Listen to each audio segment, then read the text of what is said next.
الرحمن الرحیم الحمدللہ رب العالمین الصلاۃ والسلام علی اشرف الانبیاء والمرسلین خاتم النبیین وشافع المحشر سیدنا المسدد بشیرنا الممجد نذیرنا المؤید المصطفى الامجد المحمود الاحمد ابی القاسم محمد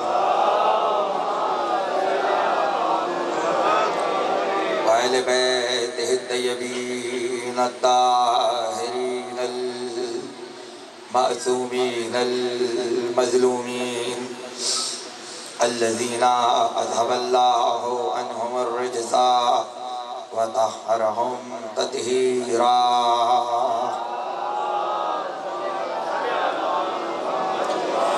ولعنة الله على أعدائهم وغاصب حقوقهم ومنكر فضائلهم أجمعين أما بعد فقد قال الله سبحانه وتعالى في محكم كتابه الحكيم وقوله الحق بسم الله الرحمن الرحيم هو الذي يصوركم في الأرحام كيف يشاء صلوات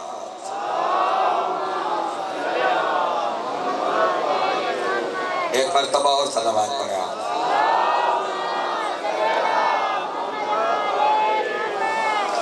1447 ہجری کا ماہ محرم ہے۔ آج سلسلے کی 7ویں تقریر آپ کے ذوق سماعت کے لیے ہدیہ ہو رہی ہے اور ہم آپ کی خدمت میں عرض کر رہے ہیں۔ ہمارے گفتگو کا عنوان ہے ولایت علی اور اصحاب حسین۔ آج کی کیونکہ آج جلوس ہے اور شہزادے کا بھی تذکرہ ہے اور میں آپ کی خدمت میں پہلے دن سے ہی اصحاب حسین کی عظمت بیان کرنے کی کوشش کر رہا ہوں۔ حق کوئی ادا نہیں کر سکتا۔ جب غلاموں کی تعریف کا حق ہم ادا نہ کر سکیں تو آقا کا کہاں سے ادا کریں؟ تو میں نے آج کی اس مجلس کے لیے کتاب خدا سے ایک مختصر آیت کو سرنامہ کلام قرار دیا ہے اور یہ ایک ایسی آیت ہے کہ قیامت تک جتنے انسان آتے رہیں گے ان کا تعلق کسی نہ کسی طرح اس آیت سے لازمی ہے۔ ارشاد رب العزت ہے هو الذی یصورکم فی الارحام کیف یشاء، اور وہی تو پروردگار ہے جو تمہاری ماؤں کے جسموں میں تمہارے چہرے بناتا ہے۔ تمہاری ماؤں کے جسموں میں تمہارے چہرے بناتا ہے، وہ تمہارا مصور ہے، تمہارے چہرے کے نقش و نگار وہ بناتا ہے۔ کیسے بناتا ہے؟ کیف یشاء، جیسی اس کی مرضی ہوتی ہے، جیسی اس کی مرضی ہوتی ہے۔ تو چہرہ ہر انسان کا اللہ کی مشیت کا آئینہ ہے، جیسا اس نے چاہا ویسا بنا دیا۔ اب تو دنیا جا کر آئینوں میں اپنے چہرے دیکھے اور خدا کی مشیت کی داد دے اور پھر آ کر ہمیں بتائے کہ اگر محبت علی میں چہروں پہ نور آ جائے تو یہ بھی خدا کی مرضی سے ہے، اور بغض علی میں چہرے منحوت ہو یہ بھی خدا کی مرضی۔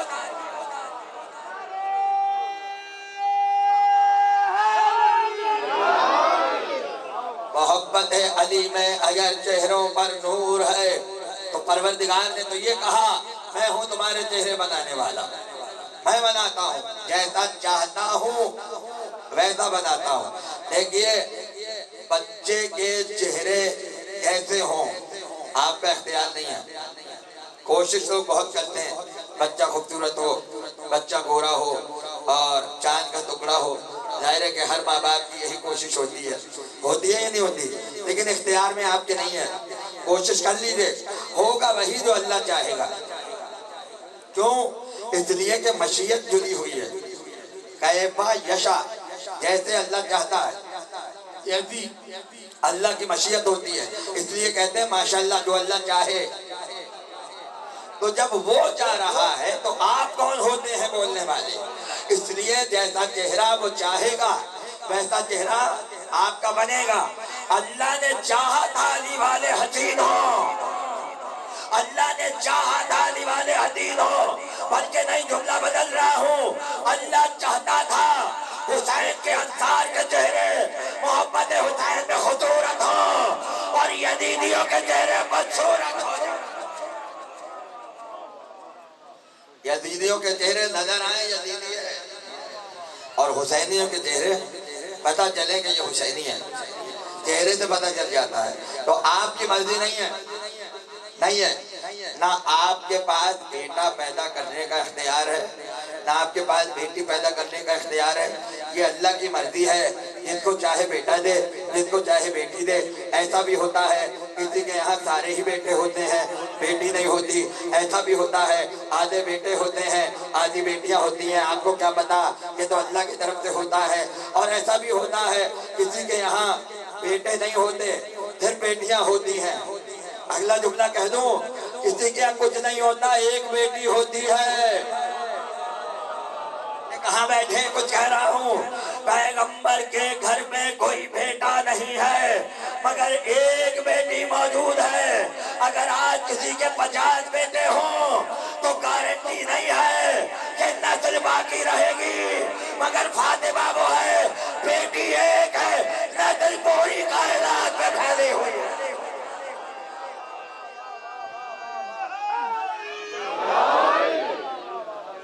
بیٹی ایک ہے، نسل پوری کائنات میں۔ بنو امیہ کے ہزاروں بیٹے تھے،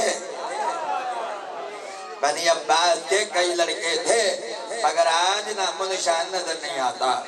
محمد کے گھر میں ایک بیٹی تھی، اب گلی گلی سادات ہیں، اب شہر شہر سید ہے، اب پوری پوری دنیا میں سادات پھیلے ہوئے ہیں۔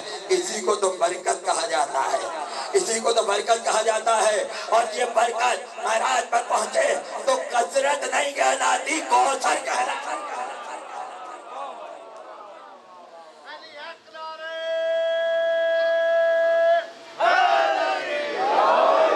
برکت نہیں کہلاتی، باتیں ہو رہی ہے۔ بہت آرام سے آگے بڑھوں گا اور آپ کو کسی نتیجے تک لے جاؤں گا۔ اور میں چاہتا ہوں کہ آیت کی تشریح میں اور تفسیر میں آج میں انصار حسین میں بنی ہاشم کا تذکرہ آپ کی خدمت میں سمیٹ دوں۔ ظاہر ہے یہ میرے سامنے بڑے روشن چہرے بیٹھے ہوئے ہیں اور پروردگار چہرے بنانے والا ہے، تو چہرے میں آپ کے نہیں دیکھ رہا، اللہ کی مشیت دیکھ رہا ہوں، اللہ کی مشیت دیکھ رہا ہوں۔ دیکھیے اللہ اکثر بچوں کے چہرے بزرگوں پہ بناتا ہے۔ بچہ آیا کسی نے کہا آنکھ تو فلاں پہ گئی ہے، ماتھا تو اس کے جیسا ہے، گال تو بالکل دادا کے جیسا ہے، کان تو بالکل ماں پر گئے ہیں، مسکرانے کا انداز تو بالکل بھائی پر گیا ہے۔ جملہ دے دوں، یہ شباہت ہونا، یہ چہروں کا ملنا، یہ انداز کا بزرگوں سے میچ ہونا اعلیٰ نسلوں کی پہچان ہے۔ اور یہ اس بات کی دلیل ہے یہ خاندان کا ہے، باہر والوں کا نہیں ہے، ہمارے سلسلے سے ہے، جبھی تو چہرے پہ باپ دادا نظر آ رہے ہیں۔ یہی وجہ ہے ہاشمیوں میں کوئی ابو طالب جیسا لگے گا، کوئی عبد المطلب جیسا لگے گا، کوئی علی جیسا لگے گا، بنو امیہ میں شباہت نہیں ہے۔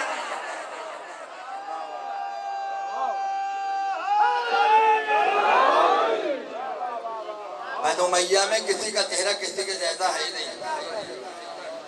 اور فرما رہے ہیں کیا ہوا؟ صلوات پڑھیں، بلند ترین صلوات پڑھیں نا۔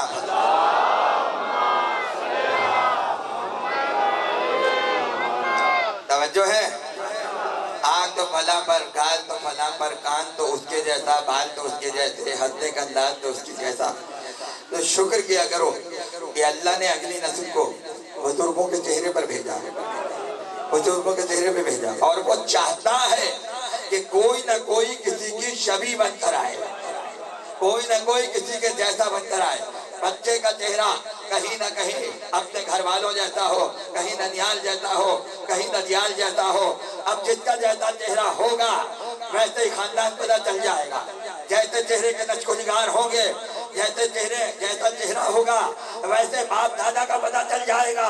اب میں اس حدیث کو کہاں لے جاؤں کہ پیغمبر نے علی کی طرف دیکھ کے کہا تھا جس کو آدم کو اس کی صفت میں دیکھنا ہو علی کو دیکھے، نوح کو نجابت میں دیکھنا ہو علی کو دیکھے، موسیٰ کو حیبت میں دیکھنا ہو علی کو دیکھے، عیسیٰ کو زہد میں دیکھنا ہو علی کو دیکھے، یوسف کو حسن میں دیکھنا ہو علی کو دیکھے۔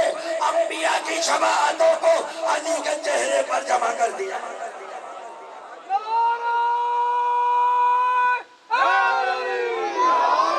علی کے چہرے پہ جمع ہو گئی سارے انبیاء میں جو مشیت الہی تقسیم ہو گئی تھی۔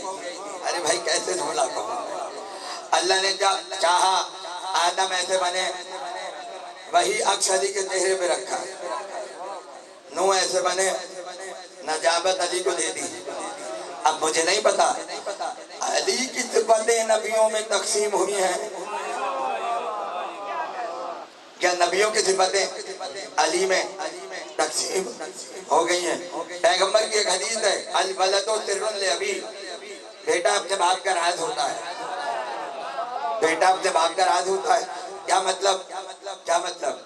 فہیم بھائی بیٹھے ہیں ماشاءاللہ بڑی صلاحیتوں والے آدمی ہیں، اب کسی کو کیا پتا ان کو شاعری بھی آتی ہوگی لیکن زندگی بھر شاعری نہیں کریں گے، بچہ شاعر پیدا ہو جائے گا۔ اس کا مطلب کیا ہے؟ اس کا مطلب ہے باپ میں جو صلاحیت چھپی ہوئی تھی وہ اللہ نے بیٹے میں دے دی۔ اچھا ہو سکتا ہے ابا ڈاکٹر ہو لیکن وکالت بھی اچھی آتی ہو، زندگی بھر کبھی عدالت کا منہ نہ دیکھا ہو لیکن صلاحیت وکالت کرنے کے اندر ہو تو اللہ بچے کو وکیل بنا دیتا ہے۔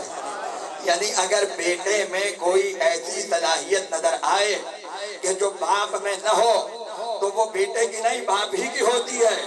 اس لیے کہ پیغمبر نے کہا ہے کہ بیٹا اپنے باپ کی شبیہ ہوتا ہے، جو کچھ بیٹے میں ہے وہ باپ کا ہے، جو کچھ بیٹے میں ہے وہ باپ کا ہے۔ خدا جانے ابو طالب میں کتنی صفتیں چھپی ہوئی تھی، پہلی تو خدا نے 12 اماموں میں تقسیم کر دی۔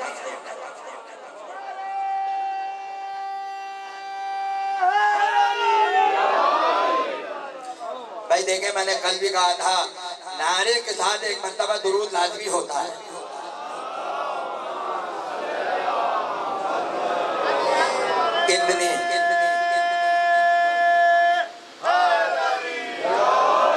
کتنی صفتیں ہوتی ہیں کہ جو اللہ بیٹے کو دے دیتا ہے، کبھی چہرہ دے دیتا ہے، کبھی صفت دے دیتا ہے۔ علی کی خدمت میں 2 میاں بیوی آئے اور گود میں بچہ تھا۔ اب اس نے آگے کہا یا علی میں بھی گورا ہوں، میری بیوی بھی گوری ہے، بچہ کالا ہے، اب آپ فیصلہ کیجئے کیا معاملہ ہے؟ اچھا ایسے فیصلے علی کے علاوہ کوئی کر نہیں سکتا۔ شجروں کے فیصلے جو ہیں علی کے علاوہ کوئی نہیں کر سکتا، یہ کام تو علی کی تلوار کا ہے۔ علی نے دیکھا کہنے لگے تو بھی امانت دار، تیری بیوی بھی امانت دار۔ اس نے کہا ہمارا کلر کچھ اور ہے چہرے کا، بچہ کچھ اور ہے۔ جملہ سنا دوں، تاریخی نعرہ لگا دینا اس جملے پر۔ علی نے بچے کی طرف دیکھ کے کہا تیری نسل میں 800 سال پہلے ایسے ہی ایک بزرگ گزرے تھے، تیرے بزرگوں میں 800 برس پہلے ایسے ہی چہرے کا ایک انسان گزرا تھا، اللہ نے چاہا کہ اس کا چہرہ دوبارہ دنیا میں بھیجے، لہذا یہ بچہ تیرا ہی ہے، رنگ پہ پریشان نہ ہو۔ بزرگوں میں کوئی ایسا تھا تو اللہ نے آج بھیج دیا۔ اب پتہ یہ چلا کہ چہرہ ریپیٹ ہونے کے لیے ضروری نہیں ہے کہ زمانہ ایک ہو سکتا ہے 1 صدی کے بعد ریپیٹ ہو سکتا ہے ہزاروں سال کے بعد ہو۔ اب وہ تو مہدی کا انتظار کرو، جب بارواں آئے گا تو دنیا کا بھی محمد ہے، آخری بھی محمد ہے۔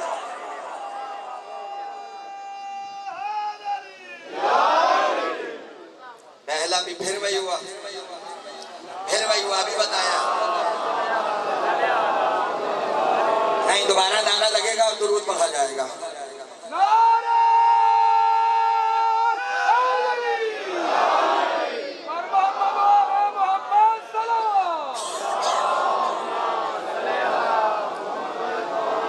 اور فرمانے میں ہوں یا نہ ہوں، طریقہ یہ جاری رکھیے گا، نعرہ ہو اس کے ساتھ درود ہو۔ پھر آپ دیکھیے مجلس میں کیسے نور برستا ہے، مجلس میں کیسے نور برستا ہے جب علی کا نام اور درود ایک ساتھ ہو جائیں، اور طریقہ بھی یہی ہے۔ تو اب کیا ہوا، اللہ چہرے بنا رہا ہے، اللہ چہرے ریپیٹ کرتا جا رہا ہے، کسی نہ کسی کا چہرہ کسی نہ کسی کے جیسا ہو سکتا ہے، مگر آج تک دنیا اس کی وجہ نہیں بتا سکتی کہ ایسا ہوتا کیسے ہے۔ میرے علم میں نہیں ہے، ایک تحقیق بہت ہوئی ہے لیکن طریقہ کوئی نہیں بتا سکتا کہ کیسے چہرے ایک دوسرے سے مل جاتے ہیں۔ یہ بھی ایک نادانی کی بات میں نے کہہ دی، یہ انسان کے اختیار میں تھوڑی ہے، یہ تو وہ بتائے گا جو آدم کو بنا رہا تھا یا بنتے ہوئے دیکھ رہا تھا۔ آنکھیں ایسی کیوں ہیں، ناک ایسی کیوں ہے، یہ لب ایسے کیوں ہے، کان ایسے کیوں ہے، ہاتھ یہاں بال ہوتے ہیں یہاں نہیں ہوتے، ناخن یہاں کیوں نہیں ہوتے یہاں کیوں ہوتے، پیر آگے کیوں ہوتے ہیں پیچھے کیوں نہیں ہوتے، گھٹنے آگے مڑتے ہیں پیچھے کیوں نہیں مڑتے۔ اب یہ مجھے نہیں پتا اللہ نے ہاتھ میں انگلیاں 5 ہی کیوں رکھی ہیں، اور یہ جو 5 انگلیاں ہیں اس میں ہڈیوں کے جوڑ گن لو تو 12 ہوتے ہیں، دکھنے میں 5 ہے باطن میں 12 ہے۔ خدا نے ہر ہاتھ میں 5 انگلیاں رکھ کر اور باطن میں 12 ہڈیاں رکھ کے بتایا، 5 ہوتے تو تو ہوتا، 12 نہ ہوتے تیرا خاندان۔ تو ہمارے اماموں سے سوالات پوچھے گئے، امام جعفر صادق صلوات اللہ وسلم، مومنین آ رہے ہیں، آپ لوگ تھوڑا تھوڑا آگے ہو جائیں، پورا ہال ماشاءاللہ بھر گیا ہے، اگر تھوڑی سی جگہ بنا دیں تو باہر مومنوں کو زحمت نہیں ہوگی۔ بلند ترین درود کا سہارا دیتے ہوں، اور امام نے ہر سوال کا جواب دیا۔ اب میرے پاس اس وقت اتنا وقت نہیں ہے کہ میں پوری روایت پڑھوں، لیکن 2-3 باتیں بچوں کو سنا دوں، کیونکہ چہرے سے متعلق بات ہو رہی ہے اور میں اصحاب حسین تک آ رہا ہوں، توجہ کیجئے گا۔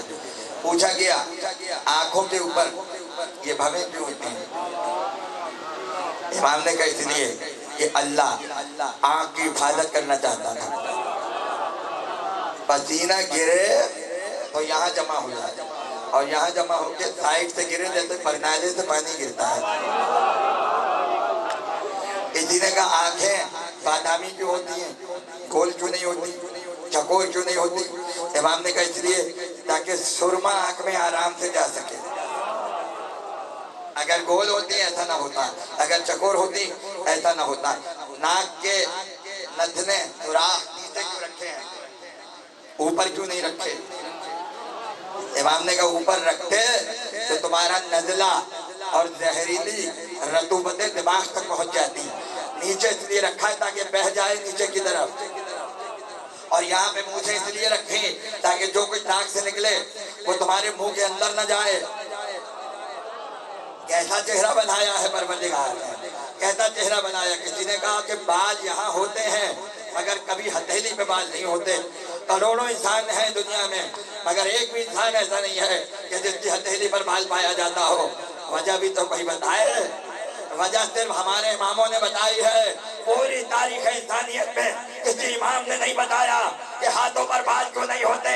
امام نے کہا سنو، اگر یہاں بال ہوتے تو تمہیں پتہ ہی نہیں چلتا کون سی شے نرم ہے کون سی شے سخت ہے۔ اللہ نے تمہاری ہتھیلی کو خالی رکھا ہے تاکہ تم پہچان کر سکو، تاکہ تم پہچان کر سکو۔ اور پھر عجیب بات، ناک کیوں بنائی ایسے، عجیب چیز بتا رہا ہوں، عجیب، یہ ناک ایسے کیوں ہے؟ آئے ہائے ہائے۔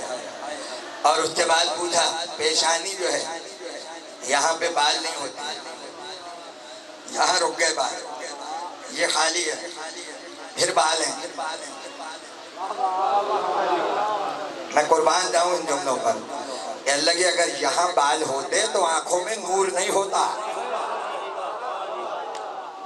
یہاں بال ہوتے تو آنکھوں میں نور نہیں ہوتا۔ کسی نے کہا آنکھوں کے نور سے پیشانی کا کیا تعلق ہے؟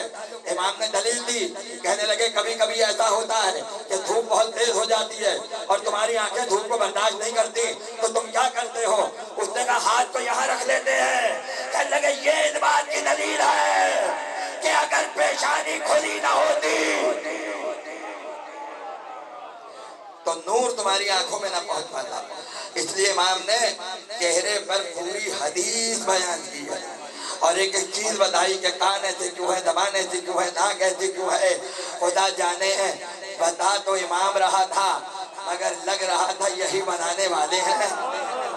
اور پروردگار جس مشیت کا ذکر کر رہا ہے وہ مشیت جاری ہی آل محمد کے ہاتھوں سے ہوتی ہے، اس لیے کہ ان کے دل اللہ کی مشیت کے ضرب ہیں۔ انہی کے لیے تو کہا تھا تم چاہتے ہی وہ ہو جو ہم چاہتے ہیں، ہم چاہتے ہی وہ ہیں جو تم چاہتے ہیں۔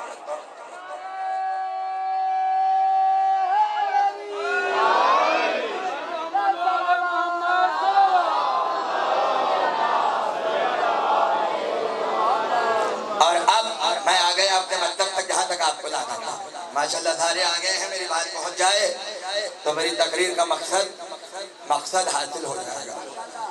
ایک بڑا عجیب راوی چھٹے امام کی بارگاہ میں پہنچ گیا اور اس نے ہمارا بہت بڑا مسئلہ حل کر دیا۔ امام سے پوچھتا ہے مولا یہ بتائیے کہ بچے اپنے بزرگوں کے جیسے کیوں ہوتے ہیں؟ کیوں ہوتے ہیں؟ اللہ کہہ رہا چہرہ میں بناتا ہوں اور کیوں بناتا ہوں یہ امام بتا رہا ہے اور کیسے بناتا ہوں۔ امام نے کہا بیٹھ جاؤ بیٹھ جاؤ۔ اللہ نے تمہارے جسم میں 180 رگیں ایسی رکھی ہیں جو ہر وقت ہلتی رہتی ہیں اور 180 رگیں ایسی رکھی ہیں جو رکی رہتی ہیں کہ اللہ کی اگر رکنے والی ہل جائیں اور ہلنے والی رگیں رک جائیں تو نیند تم پر حرام ہو جائے، نیند تم پر حرام ہو جائے۔ اس لیے نہ آدمی اپنی مرضی سے سوتا ہے اور نہ اپنی مرضی سے جاگتا ہے۔ بھائی بات پہنچ رہی ہے یا نہیں؟ آل محمد تخلیق انسانی کے اسرار بیان کر رہے ہیں اور میرے جملوں کو سنتے جائیے گا اور نتیجہ سنتے جائیے گا۔ نیند آتی ہے رگوں پر، اگر رگوں کی حرکت ڈسٹرب ہو جائے تو نہ انسان سو سکتا ہے نہ انسان جاگ سکتا ہے۔ اگر خدا نہ خواستہ وہ یہ کہتے کہ اللہ نہ کرے خدا نہ خواستہ، میں مثال دے رہا ہوں کہ بھائی باہر خطرہ ہے اور رات بھر یہی رہنا ہے، کس کو نیند آئے گی؟ رات کو ٹینشن میں رہے گا، ٹینشن میں نیند آئے گی نہیں، اس لیے کہ رگیں ڈسٹرب ہیں۔ توجہ رہے، یہ ڈسٹرب ہونا بتا رہا ہے، نہ آپ اپنی مرضی سے سو سکتے ہیں اور نہ آپ اپنی مرضی سے جاگ سکتے ہیں۔ اب اگر کوئی ایسا ہو جو شب ہجرت بستر پیغمبر پہ 70 تلواروں کے سائے میں ایسے سو جائے جیسے کبھی سویا ہی نہ ہو، تو سمجھو وہ اپنی مرضی سے سوتا ہے، اپنی مرضی سے جاگتا ہے۔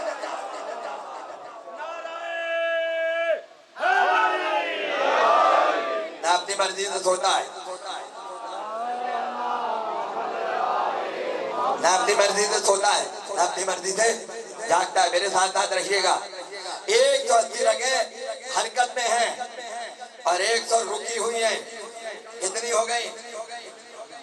360 ہو گئی، 360 لگے اس کو ہٹائیے۔ ان کے علاوہ 90 رگیں ایسی ہیں، آدھی ننیال کی ہیں آدھی ددیال کی ہیں۔ راوی نے کہا حضرت رسول میں نے تو پہلی مرتبہ سنا ہے کہ ایسا بھی ہوتا ہے امام نے کہا اللہ بہت بڑا خلاق ہے، اللہ بہت بڑا قادر ہے، اور انسان اس کی تخلیق کا شاہکار ہے۔ 90 رگوں میں آدھی یعنی 45 رگیں وہ ہوتی ہیں جو ددیال کے رشتوں سے منسوب ہوتی ہیں، اور آدھی رگیں وہ ہوتی ہیں جو ننیال کے رشتوں سے منسوب ہوتی ہیں۔ ددیالی رشتے کون سے ہیں؟ دادا اور چاچا بزرگ ہیں، تایا، تائی، چچا، دادی، پھوپھیاں، یہ ددیالی رشتے ہیں۔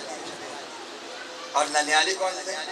خالہ، نانی، نانا، یہ ہے ننیال۔ 45 رشتے ننیال کے اور 45 رشتے ددیال کے، اور ہر رشتے کی ایک رگ اللہ نے منسوب کری ہے جسم میں۔ ہر ایک کے اندر ایک رگ دادا کی ہے، ہر ایک کے اندر ایک رگ دادی کی ہے۔ اب یہ اللہ بناتا ہی ایسے ہے کہ جو پچھلے ہوتے ہیں ان کی رگیں خود بخود آ جاتی ہیں۔ اب پتہ چلا شجرہ طیبہ کسے کہتے ہیں، اب پتہ چلا شجرہ طیبہ کا مطلب کیا ہے اور شجرہ خبیثہ کا مطلب کیا ہے۔ جہاں رگیں صحیح نظر آئے سمجھو اوپر سے نیچے طیب ہے، اور جہاں معاملہ ڈسٹرب نظر آ رہا ہے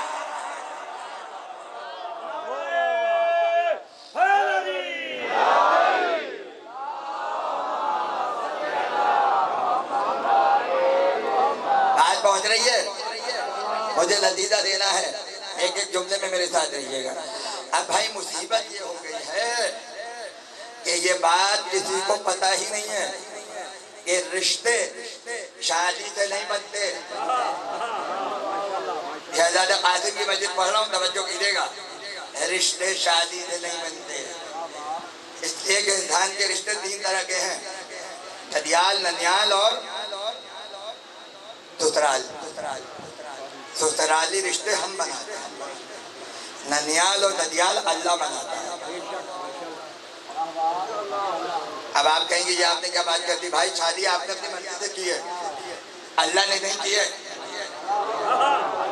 وہ کہتے ہیں وہ تو رشتے تو وہاں بناتا ہے آسمان پر، تمہارا رشتہ نہیں بنا ہے آسمان پر، ایک ہی رشتہ علی اور فاطمہ کا بنا ہے۔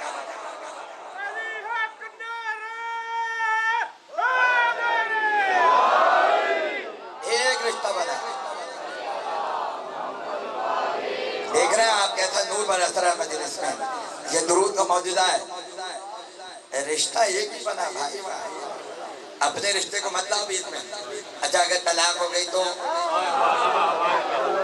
وہ بھی اللہ کی طرف سے ہوئی ہوگی، تو بیکار کی باتیں مت کیا کیجیے، بیکار کی باتیں نہ کیا کیجیے۔ اب کیا ہوا، ننیالی رشتے آپ بناتے ہیں۔ آپ گئے، آپ نے استخارہ کیا، آپ نے خاندان دیکھا، آپ نے لڑکی والے دیکھے یا لڑکے والے دیکھے اور شادی کی، توجہ ہے۔ اب سسرالی رشتے کیا ہیں، ساس ہے، سسر ہے، دیور ہے، دیورانی ہے، یہ سارے رشتے سسرالی ہیں۔ میری طرف دیکھیے گا، یہ سب سسرالی ہیں۔ شادی بھی ہو گئی، شادی بھی ہو گئی، بیوی کا رشتہ ہے، شوہر کا رشتہ ہے، ماں کا رشتہ نہیں ہے ابھی، باپ کا رشتہ نہیں ہے ابھی، کیوں؟ نانا ابھی نہیں ہے، دادا ابھی نہیں ہے، سسرالی رشتے بن گئے، لیکن ننیال اور ددیال نہیں ہے، ماموں نہیں ہے، چچا نہیں ہے، خالہ نہیں ہے، خالو نہیں ہے، چاچو نہیں ہے، تائی نہیں ہے، دادا نہیں ہے، دادی نہیں ہے، کیوں؟ گود میں کوئی آئے تو رشتہ بنے، گود میں کوئی آئے تو یہ رشتے بنیں گے نا۔ اب جب گود بھرے گی تب دادا کہے گا پوتا آ گیا، جب گود بھرے گی تو نانا کہے گا نواسا آ گیا، چاچا کہے گا بھتیجا آ گیا، ماموں کہے گا بھانجا آ گیا، خالو کہے گا آ گیا، پھوپھی کہیں گی آ گیا۔ کوئی گود میں ہو تب نا بھائی، آگے چلے کے پیچھے تک کا جملہ دے رہا ہوں، مجھے آج تک سمجھ نہیں آیا، بھانجے دنیا میں آئے نہیں، ماموں کہاں سے پیدا ہو گئے۔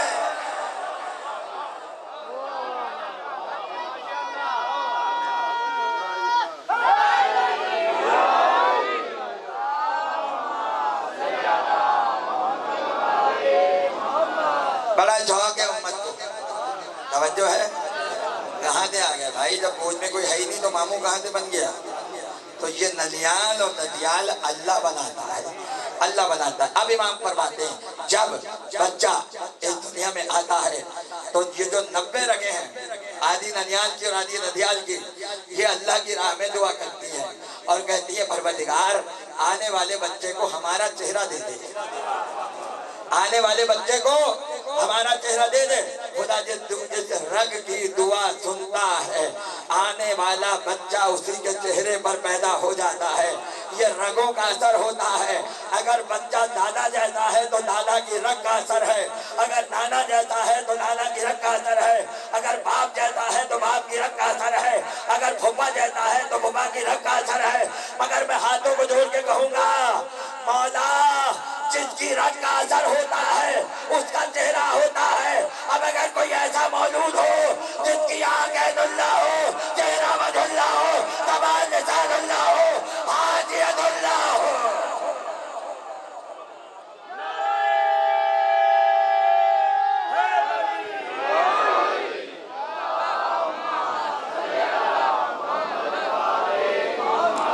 جملہ دے دوں یہاں تو سب کچھ پلٹ گیا.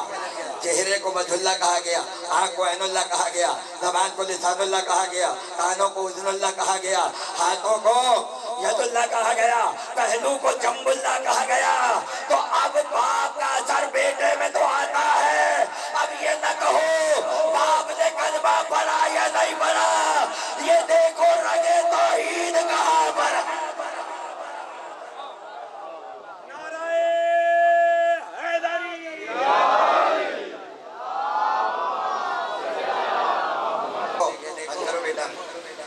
موبائل مجلسوں میں استعمال نہیں کیا کریں. ویڈیو بن رہی ہے، جس کو دیکھنی ہو دیکھ لے. یہ مسجد سے تقدس کو خراب کرنے والی بات ہے. توجہ ہے. لیکن یہاں ایک مصیبت ہے، اور مصیبت یہ ہے کہ علی میں صرف توحید کے جذبے تھوڑی نظر آئے، نہیں سمجھے، اور بھی جذبے نظر آئے. اب تو فیصلہ کرنا اور مشکل ہو گیا، اس لیے کہ نوسیری نے دیکھا تو خدا لگے، نوسیری نے دیکھا تو خدا لگے. اور جب شب ہجرت چادر اوڑھ کر نبی کے بستر پر سو رہے تھے تو مشرکوں کو لگا کہ نبی سو رہے ہیں. کبھی خدا لگتے ہیں، کبھی نبی لگتے ہیں. پتہ چلا رگے توحید بھی یہاں ہے، رگے رسالت بھی یہاں ہے.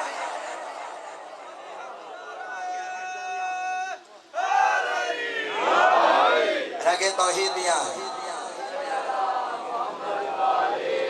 امام نے بہت بڑا فیصلہ کیا ہے، ہمارے امام نے بہت بڑا اصول دے دیا ہے کہ جس کا چہرہ ہو سمجھو بزرگوں کی رگ کا اثر ہے، جس کی شباہت ہو سمجھو اس کی رگ کا اثر ہے. اب میں کیا کروں؟ حسین کربلا میں ایسے حسین لے کر آئے تھے، کوئی حسن جیسا تھا، کوئی حسین جیسا تھا، کوئی رسول جیسا تھا، کوئی علی جیسا تھا. اب چہرے دیکھتے جاؤ، فیصلہ کرتے جاؤ. عباس میں رگ امامت کا اثر ہے، علی اکبر میں رگ رسالت کا اثر ہے، قاسم میں رگ حسن کا اثر ہے.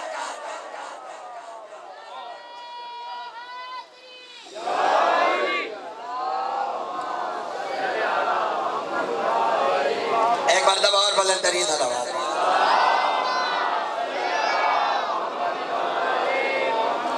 یا لال قاسم شبیہ حسن مصطفیٰ.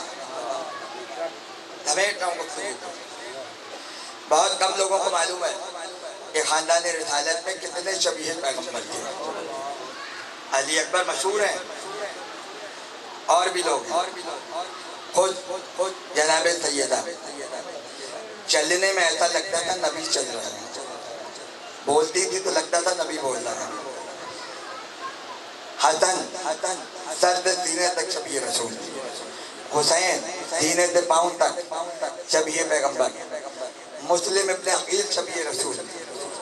شہزادہ علی اصغر 6 مہینے کی عمر میں شبیہ رسول. اور ایک تو عجیب ہے شبیہ رسول، حضرت جعفر طیار، علی کے بڑے بھائی، ابو طالب کے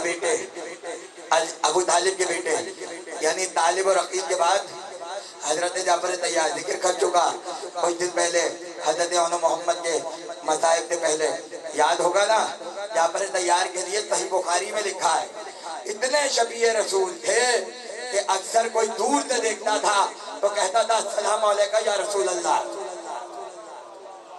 نبی معلوم ہوتے تھے، اتنی شباہت تھی پیغمبر کی، اتنی شباہت تھی۔ تو جعفر طیار بھی شبیہ رسول۔ اور یہ جو پردہ غیبت میں آرام فرما ہے، 14 صفتوں میں شبیہ رسول،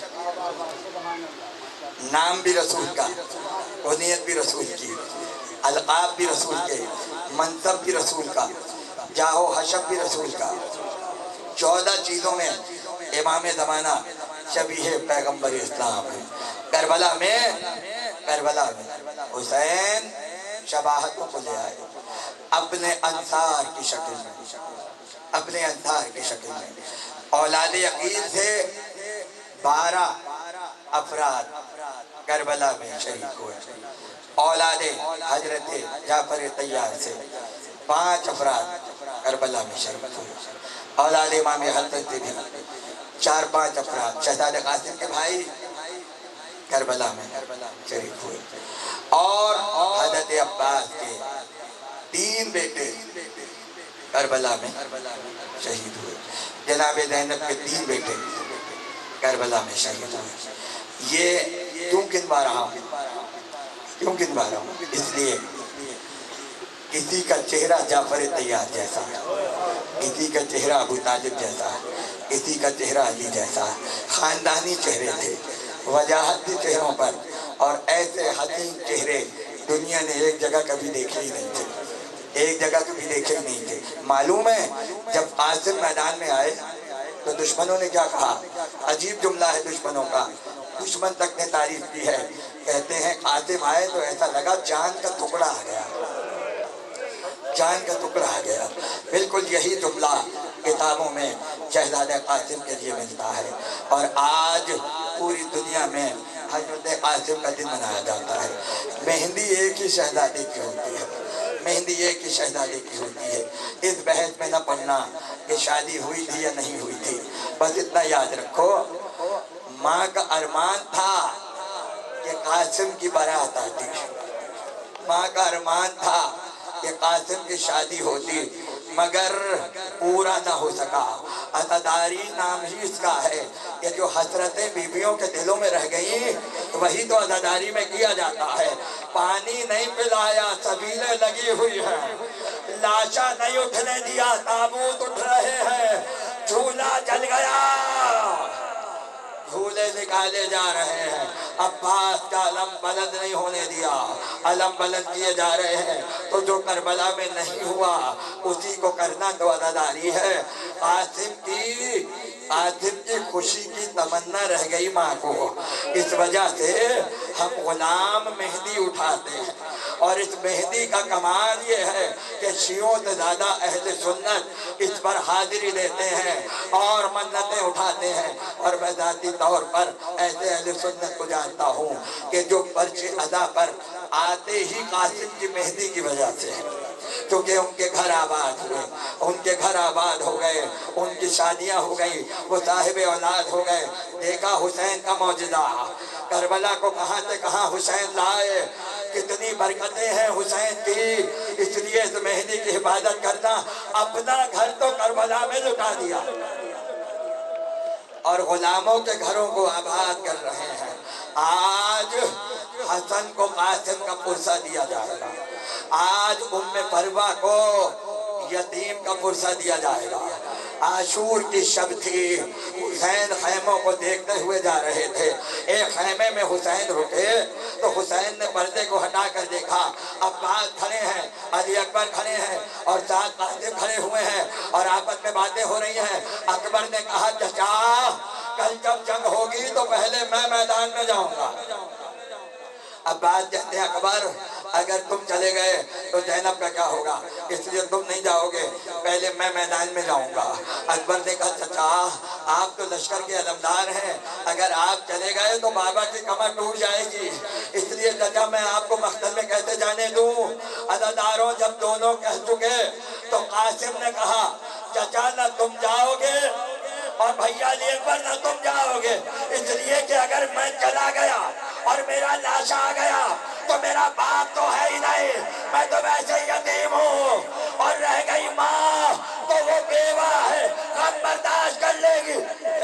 سننا تھا، حسین نے پردے کو ہٹایا۔ ماتم کرتے جاؤ، ماتم کرتے جاؤ اور روتے جاؤ بلند آواز سے جیسے رونے کا حق ہے۔ حسین نے پردے کو ہٹایا، خیمے میں داخل ہوئے، قاسم کو سینے سے لگایا اور کہا قاسم آج کہہ دیا کہ تم یتیم ہو، آئندہ نہ کہنا جب تک حسین تمہارے سر پر ہے۔ سمجھو تمہارے سر پر باپ کا سایہ ہے۔ اتنی محبت تھی قاسم سے، اتنی محبت تھی قاسم سے۔ عاشور کے دن لاشوں پر لاشیں آئے، جب اونو محمد کے لاشیں آئے تو قاسم سے برداشت نہیں ہوا۔ قاسم نے ایک عجیب انداز اختیار کیا۔ دیکھیے کربلا میں ہر شہید کی رخصتوں کے انداز مختلف ہیں، قاسم کی رخصت کا انداز سب سے مختلف ہے، اس لیے کہ کربلا میں عاشور کے دن چند مقام ایسے ہیں کہ جہاں حسین اتنا روئے کہ بے ہوش ہو گئے، اتنا روئے کہ بے ہوش ہو گئے حسین۔ انہی موقعوں میں ایک موقع قاسم کی رخصت کا ہے۔ قاسم نے رخسار کو حسین کی نالین پہ رکھا اور کہا چچا میدان میں جانے کی اجازت تو نہیں دیتے، کہ تم تو میرے بھائی کی نشانی ہو، تم تو گل بدن ہو، تمہیں تو گودی میں پالا ہے، قاسم تمہیں کیسے جانے دوں؟ ایک مرتبہ قاسم کو اٹھایا، اپنے کلیجے سے لگایا، اتنی دیر تک روئے، حسین بے ہوش ہو گئے۔ ماتم کرتے جاؤ، ماتم کرتے جاؤ۔ حسین کو غش آ گیا، حسین کو غش آ گیا۔ اور تم جا کر خیمے میں بیٹھ جاؤ۔ اگر کبھی کربلا جانا تو جا کے دیکھنا، خیمہ گاہ حسینی میں قاسم کا خیمہ سب سے الگ ہے، قاسم کا خیمہ سب سے الگ ہے۔ اس خیمے کے اوپر لکھا ہے خیمہ عریس کربلا، یعنی کربلا کے دولہا کا خیمہ، کربلا کے دولہا کا خیمہ۔ قاسم جا کر بیٹھ گئے، ہاتھ کو رکھا پیشانی پر اور رو رہے ہیں، چچا اجازت نہیں دے رہے، چچا جانے نہیں دے رہے۔ ارے کیسے تھے کربلا کے شہزادے جو رخصت نہ ملنے پہ رو رہے تھے، رخصت نہ ملنے پہ رو رہے تھے۔ ایک مرتبہ قاسم نے دیکھا بازو پر ایک تعویذ بنا ہوا ہے، اور یہ تعویذ وہ ہے جو حسن نے 28 صفر کو قاسم کو دیا تھا اور کہا تھا جب کبھی بڑی مصیبت آئے اس کو کھول کے دیکھنا۔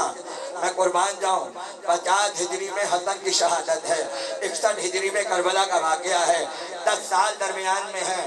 حسین نے اس طرح پالا قاسم کو کہ نہ کوئی مصیبت آئی، قاسم کو تعویذ کھولنے ہی نہیں دیا حسین نے، اپنے ساتھ رکھا۔ مگر جب عاشور کا دن آیا قاسم نے کہا آج سے بڑی مصیبت کا دن کون سا ہوگا، یہ کہہ کر تعویذ کو کھولا۔ اب جب کھولا تو باپ کی تحریر نظر آئی، قاسم خوش ہو گئے، دوڑتے ہوئے حسین کے پاس آئے، کہا چچا دیکھیے، چچا دیکھیے یہ کیا ہے؟ حسین نے بھائی کی تحریر دیکھی، تحریر میں لکھا تھا حسین میرے قاسم کو مقتل میں جانے دو، میرے قاسم کو میدان میں جانے دو۔ اب تو میرے بھائی نے اجازت دے دی، اب تو میں تجھے روک بھی نہیں سکتا، چل اب حشر میں ملاقات ہوگی۔ ہمیں کیا پتا تھا قاسم تیرا لاشا بھی اٹھانا پڑے گا، جا حسین اجازت دے رہا ہے۔ جیسے ہی قاسم کو اجازت ملی نا، ایک مرتبہ خیمے کا پردہ ہٹا، حسن کی بیوہ کا ہاتھ باہر آیا، اشارے سے بلا کے کہتی ہے قاسم ابھی مقتل میں نہ جانا۔ ماں کچھ ارمان تو پورا کر لے، ماں کچھ ارمان تو پورا کر لے۔ ماں کا ارمان کیا ہوتا ہے؟ ماں کا ارمان کیا ہوتا ہے؟ مہندی لے کر آؤ تو بتاؤ، یہاں مہندی لے آؤ تو بتاؤ کہ ماں کی حسرت کیا ہوتی ہے۔ عزاداروں تمہاری جوانیاں سلامت رہیں، تمہارے رشتے سلامت رہیں۔ میں چند جملے مصائب کے پڑھوں گا، جلوس کو اپنی منزل تک لے جانا، مگر جملہ سنو، لے آئیے یہاں پر تاکہ بیوہ کو پرسہ دیا جائے، حسن کو شہزادے کا پرسہ دیا جائے۔ عباس کے علم کے ساتھ یہاں پر کھڑے ہو جاؤ، عباس کو بھی پرسہ دیا جائے گا۔ اب میری طرف دیکھنا، ماں کا ارمان کیا ہوتا ہے؟ حسن کے کپڑوں کا صندوق نکالا، ہرے رنگ کا امامہ نکالا، ماتم کرتے جاؤ۔ قاسم کے سر پہ امامہ باندھا، ایک پٹکا باندھا، چھوٹی سی تلوار کمر میں لٹکائی اور حضرت نے دیکھ کے کہا قاسم کو دولہا بنا دیا، قاسم کو دولہا بنا دیا، جاؤ حسین کو بلا کے لاؤ، حسین کو بلا کے لاؤ۔ حسین آئے، میری طرف دیکھنا، قاسم کو دیکھا، حسین نے دو کام کیے. سب سے پہلے امامے کو تھوڑا سا کھول کر کپڑے کو گردن میں ڈال دیا، اور دوسرا کام یہ کیا، ہاتھ بڑھا کے کرتے کا گریبان پھاڑ دیا. ماں بے قرار ہو گئی، آقا یہ کیا کر رہے ہو؟ کہا ماما اس لیے کھولا ہے تاکہ جب میدان میں جائے تو لوگ کہیں دھولا رہا ہے، اور گریبان اس لیے پھاڑا ہے یہ یتیموں کی علامت ہے. روتے جاؤ، ماتم کرتے جاؤ، یہ یتیموں کی علامت ہے. عاصم کو رخصت کیا، باہر لے کر آئے. ہر شہید اپنے پیروں سے گھوڑے پر سوار ہوتا تھا. عاصم کربلا کا وہ شہید ہے. حسین نے گودی میں اٹھایا، 13 برس کا شہزادہ، گھوڑے پر قاسم کو بٹھایا، رخصت کر دیا. شہزادہ میدان میں آیا جیسے 14ویں کا چاند ہو. ارزق کو مارا، اس کے چاروں بیٹوں کو مارا، مگر کہاں تک لڑتا شہزادہ، کہاں تک لڑتا شہزادہ. ظالموں نے کہا یہ حسن کا بیٹا ہے، یہ بڑا نازک بدن ہے، کربلا کا واحد شہید ہے کہ جس کے جسم کے مطابق کوئی زرہ لشکر میں نہیں تھی. عاصم وہ ہے جو بغیر زرہ کے میدان میں گیا ہے. ایک باریک سا کرتا پہنا ہوا تھا اور شہزادہ تلواریں چلا رہا تھا. ایک مرتبہ ہمارے ساتھ نے کہا یہ ایسے نہیں آئے گا ہاتھ. اب میری طرف دیکھنا، ایک مرتبہ کا نیزے لے کر آؤ، نیزے لے کر آؤ. عاصم کو چاروں طرف سے گھیر لو، اور گھیرنے کے بعد نیزوں کو قریب کرتے چلے جاؤ، قریب کرتے چلے جاؤ. ارے قاسم 13 برس کے تھے، کبھی 13 برس کا بچہ نظر میں ہو تو تصور کرنا، کبھی یہاں سے نیزہ لگا، کبھی یہاں سے نیزہ لگا، کبھی سینے سے نیزہ چلا، کبھی پشت پہ نیزہ چلا. حسن کا لال کبھی دائیں گیا، کبھی بائیں گیا. ایک مرتبہ گھوڑے سے گرا، ہر شہید نے گھوڑے سے گرتے ہوئے حسین کو پکارا. قاسم واحد ہے جس نے کہا ابا میں گھوڑے سے گر گیا. ماتم کرتے جاؤ، اماں میں گھوڑے سے گر گیا. حسین نے آواز کو سنا، ایک طرف سے قاسم کا، ایک طرف سے عباس چلے، ایک طرف سے حسین چلے. ادھر کی فوج ادھر، ادھر کی فوج ادھر، بس 2 جملے رہ گئے، جلوس برآمد ہو جائے گا. ادھر کی فوج ادھر گئی، ادھر کی فوج ادھر گئی. عاصم کا لاشا گھوڑوں سے پامال ہو گیا. 13 برس کا شہزادہ، میری طرف دیکھنا، بہت روگے سننے پر. 13 برس کا شہزادہ، 13 برس کا، اور گھوڑے وہ تھے جو انسانوں کے قد سے کئی بڑے تھے. ہزاروں گھوڑے جب 13 برس کے جسم پہ چلے ہوں گے تو مجھے بتاؤ حال کیا ہوا ہوگا. مقتل کے جملے ہیں. عاصم کبھی پیروں کو پھیلاتے تھے، کبھی پیروں کو سمیٹتے تھے، اور ایک آواز آتی تھی اماں میں گھوڑے سے گر گیا، اماں میں گھوڑے سے گر گیا. حسین لاشے پر پہنچے، ابا کو اتارا، کربلا کی زمین پر بچھایا، قاسم کی لاش کے ٹکڑے جمع کیے، خیمے کی طرف چلے. خیمے کے دروازے پر حسن کی بیوہ کھڑی ہے. میرے بچے کا لاشا آ رہا ہے، میرے بچے کا لاشا آ رہا ہے، بیویوں آ جاؤ، بچوں آ جاؤ، قاسم کا لاشا آ رہا ہے. اب جب حسین آئے، ہاتھوں میں کچھ نہیں تھا. ام فروا نے پوچھا میرا قاسم کہاں رہ گیا؟ گٹھری کو کھولا، لاش کے ٹکڑے دکھائے. حسین نے کہا فروا تیرا قاسم تقسیم ہو گیا. ہائے قاسم، ہائے قاسم.